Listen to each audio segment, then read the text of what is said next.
Hello. I have a real passion for Irish literature because fiction by Irish authors often includes beautiful prose, a wicked sense of humor, great characterization, and a tremendous sense of place.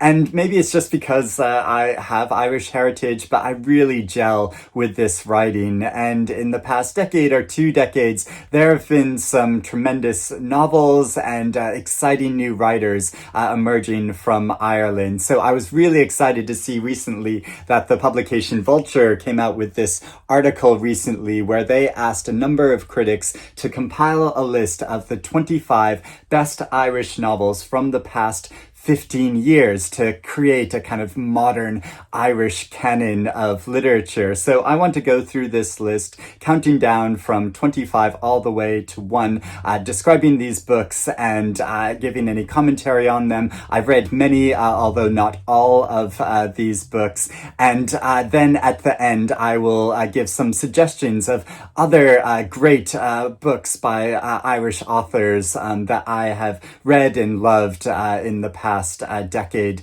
or so, although there are many other books that could be included. So let me know if you agree with these choices or if there are any other books you want to suggest by Irish authors in the comments below, because yes, there are many, many more. I once asked an Irish author, why is there so much great writing coming out of Ireland? And he responded very humbly, like, well, we're just better than writers from other countries.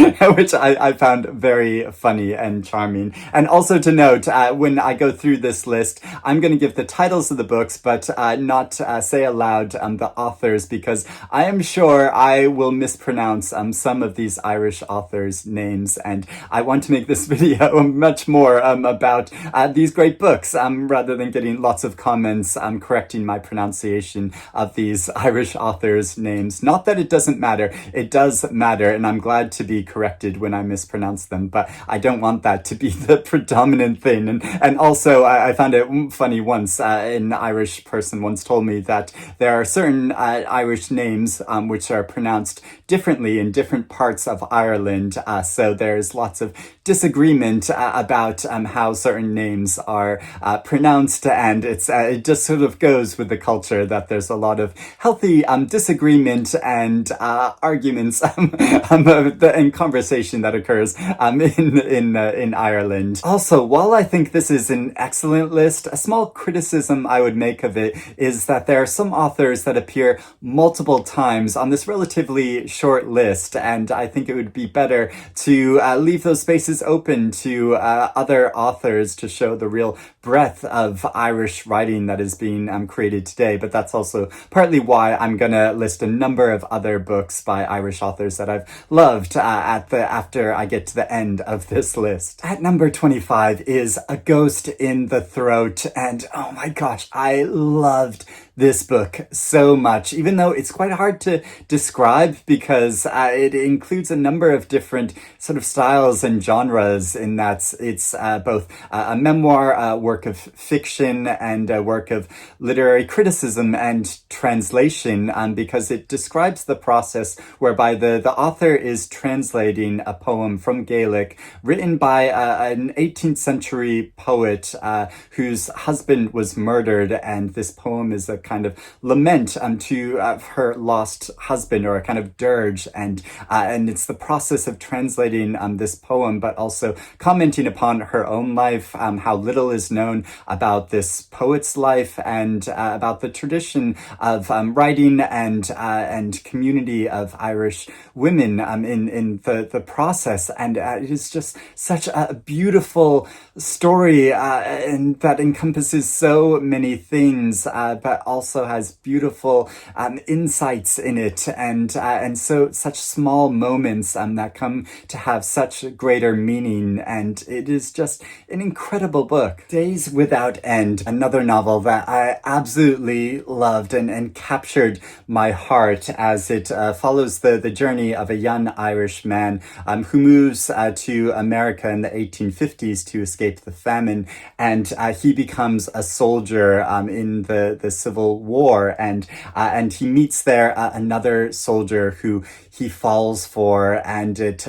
follows their relationship and their journey throughout multiple battles, and how they create a new sense of family. And it is just gorgeous and beautiful, and something that I think is so important in showing the lives of people from history who we know existed, but we don't really have any records of their lives, and how Sebastian Barry creates this beautiful relationship, which is so touching and moving, and but also how he creates this sense of wartime, and how people involved in this conflict really didn't know what the outcome of these battles and wars would be, and so following the tension of that, of how they really don't know the right decisions to make and where to go. But it is just an incredible historical novel. My Father's House. This is another historical novel set around wartime,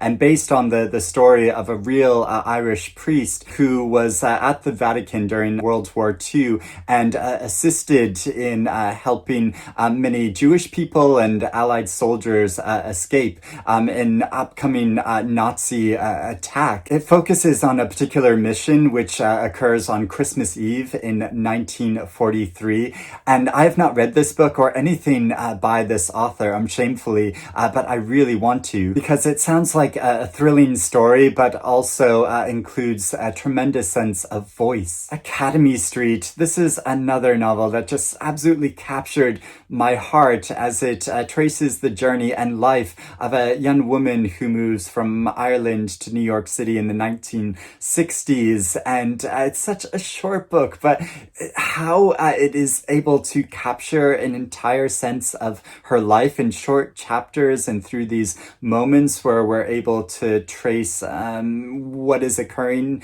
to her in that moment, but also what's occurred in the meantime, since the last period that we followed, and changes that have occurred in the larger society around her, is just so, it creates such a full sense of life. But also later in her life, how she developed such a love of literature, which of course I just really connected with. And there's this line from the book about that, which I loved, where she writes, "The mere sighting of a book on her hall table or nightstand as she walked by, the author's name or title on the spine, the remembrance of a character, his trials, his adversity, took her out of ordinary time and induced in her an intensity of feeling, a sense of union with that writer." And yes, that is the same sense I get all the time whenever I enter my library here and I look at all of the books and the authors who I've enjoyed reading in the past. Conversations with Friends, and very interesting they choose the debut book by this author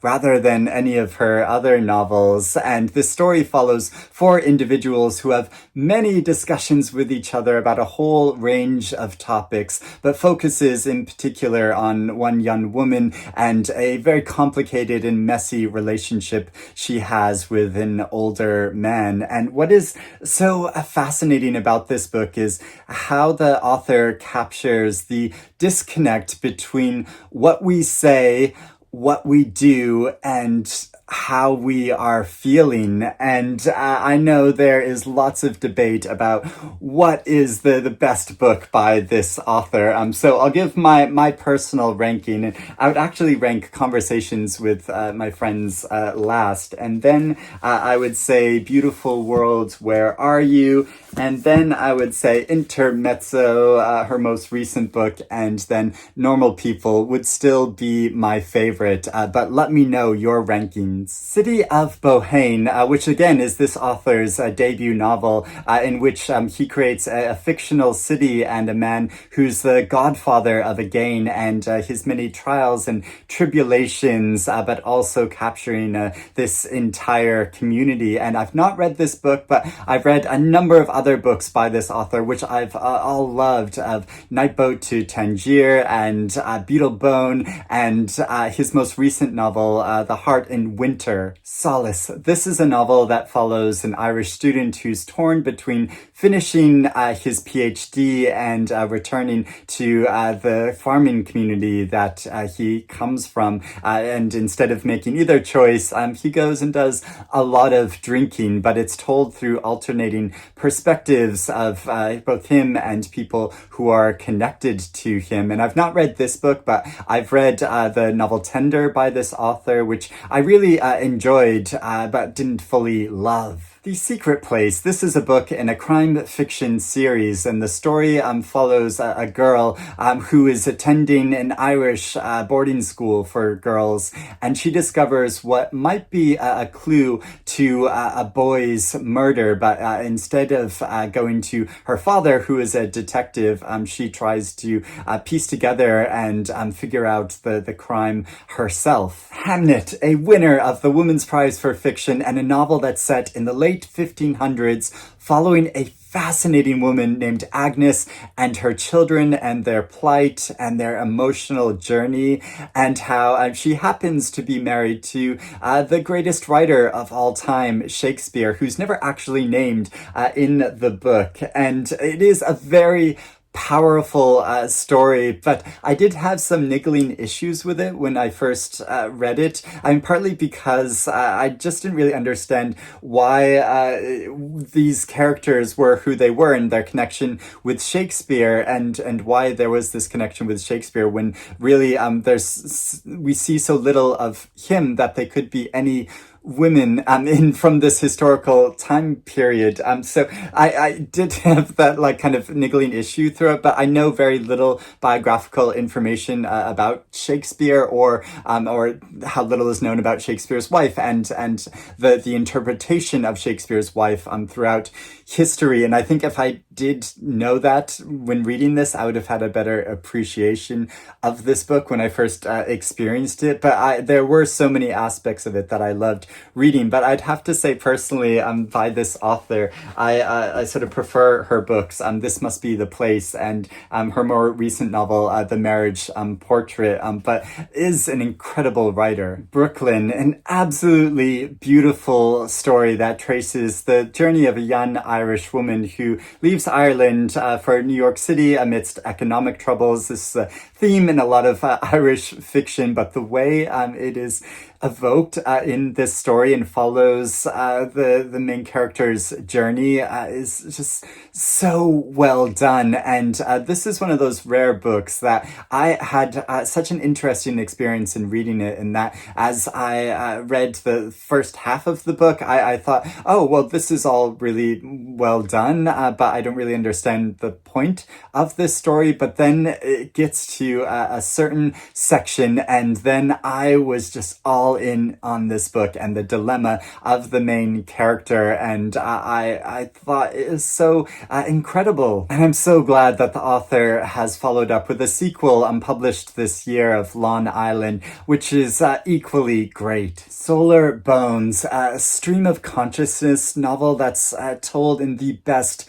way, evoking one Irishman's life, charting the changes in the larger country and in his community and within his own family. And it is such an emotional journey and so poetically written, such an incredible writer and book. The Rachel Incident, and I've not read this novel yet, but I like how they describe how it really plays with your expectations, because it's a story about a student who has an affair with a professor, and it feels like we've had many stories about this, but the way the story is told kind of confounds your expectation as it follows this relationship, but also as the main character develops a close friendship with a closeted individual. Nothing Special, a novel that follows the journey of a teenage Irish girl who goes to New York in the 1960s and becomes part of Andy Warhol's whole factory scene and gets given the job of transcribing a novel for Andy Warhol, but also following her life and her reflections upon experience and her experiences within this whole scene that I find fascinating. I'm sort of, fascinated by the whole pop art scene, and so I've not read this book, but I'd love to. Nora Webster, a novel that's adjacent to both Brooklyn and Long Island, because the titular character, Nora Webster, appears in those books and comes from the same community as the Irish girl that moves to New York City, but following Nora Webster's story as her husband dies and she's left to raise and care for their 4 children, and how it evokes the plight of her life, but also this small community that she lives in, is so well done. Exciting Times, a novel about an Irish girl who leaves Ireland, not for America, but for Hong Kong, where she becomes a teacher, and because she's bisexual, she has a relationship with an English man, but also with a woman who's a lawyer, and how she's kind of torn between these two people, but also trying to figure out what she wants to do in her life. And I found it so funny and charming and engaging. And when I was a judge on the Costa Book Awards for debut fiction, this novel was submitted, and I was kind of rooting for it to be on our shortlist, but it didn't quite make it. Actress, and I'm so glad that they've highlighted this book by this author, because you could choose many novels by this great author, but this is one of my favorites by her, probably my favorite alongside her novel The Forgotten Waltz. But Actress is told from the point of view of the daughter of a famous fictional Irish actress, and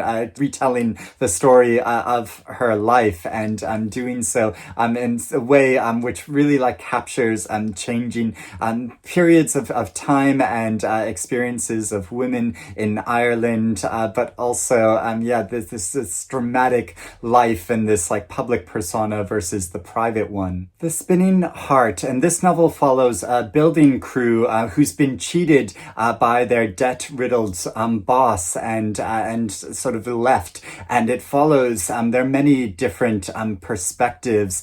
And I've not read this book, but I've read other books by this author, like All We Shall Know and From a Low and Quiet Sea.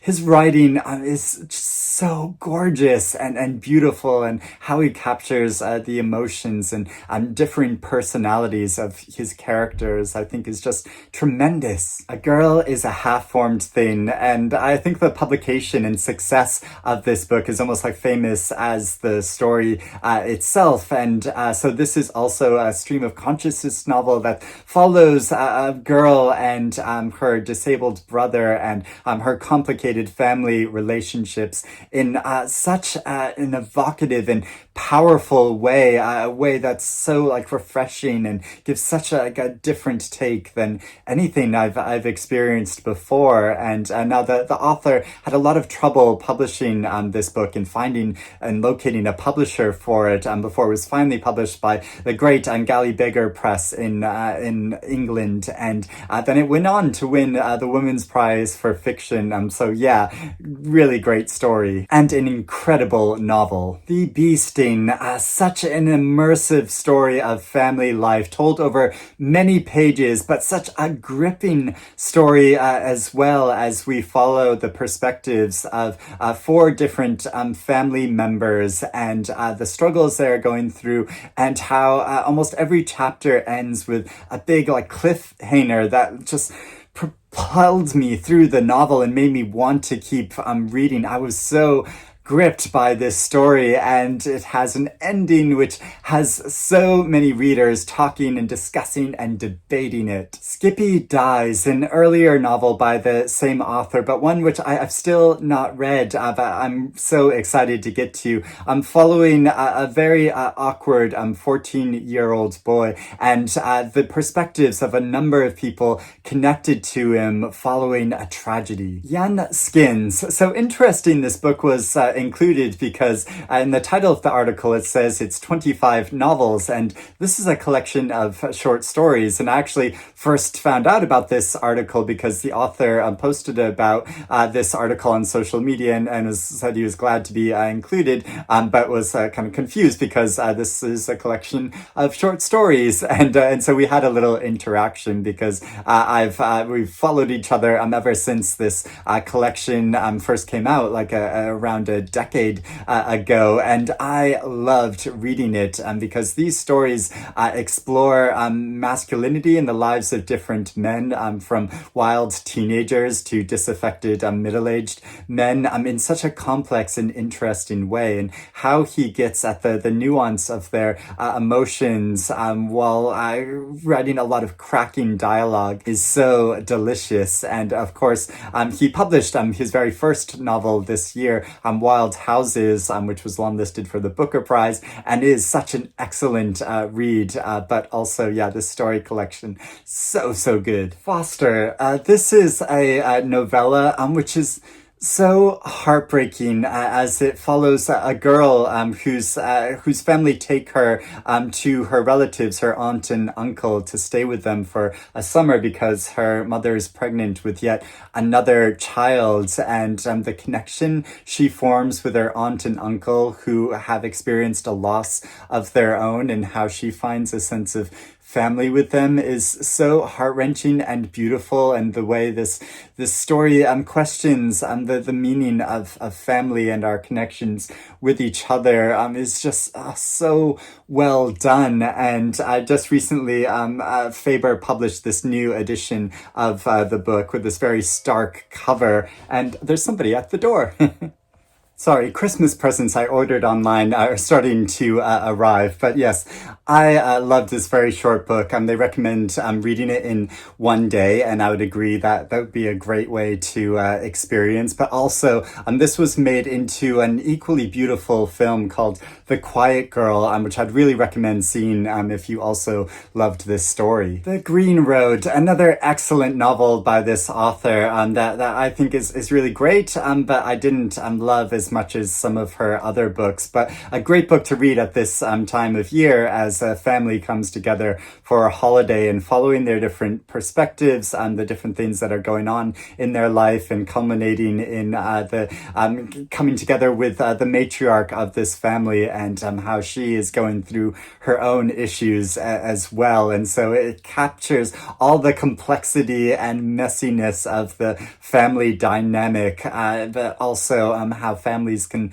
come together in a time of real need. Milkman, a winner of the Booker Prize, and a novel about a teenage girl in Northern Ireland who's caught in the troubles, even though she just wants to read her book, she just wants to wander around and read her book, but then gets drawn into all of this conflict, which she doesn't want to, but also how she's not named, she's middle sister, and the way that the author captures the dynamic between these sisters, and the other sisters become this kind of chorus around her that kind of badger her and needle her quite a lot, I think is so well done. And finally, number one on this list is Small Things Like These, another incredibly powerful novella by this great author that I think should also be read in a single day, and is such an emotional and absorbing experience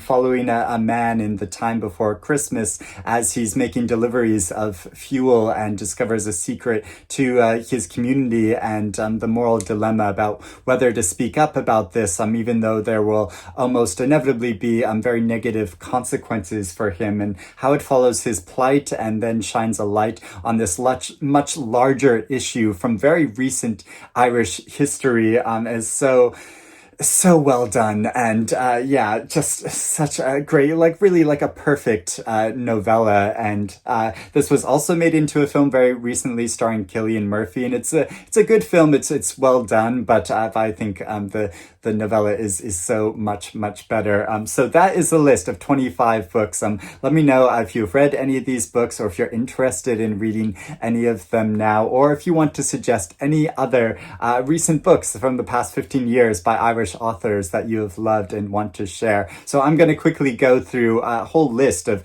many other books. I'm starting with Our London Lives by Christine Dwyer Hickey, which I think deserves a lot more attention. It just came out a few months ago and is such a powerful story, but also her novel The Narrow Land is such a great book.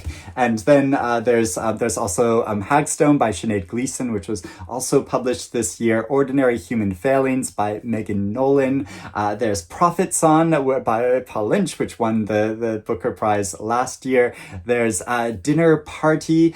There's Before My Actual Heart Breaks.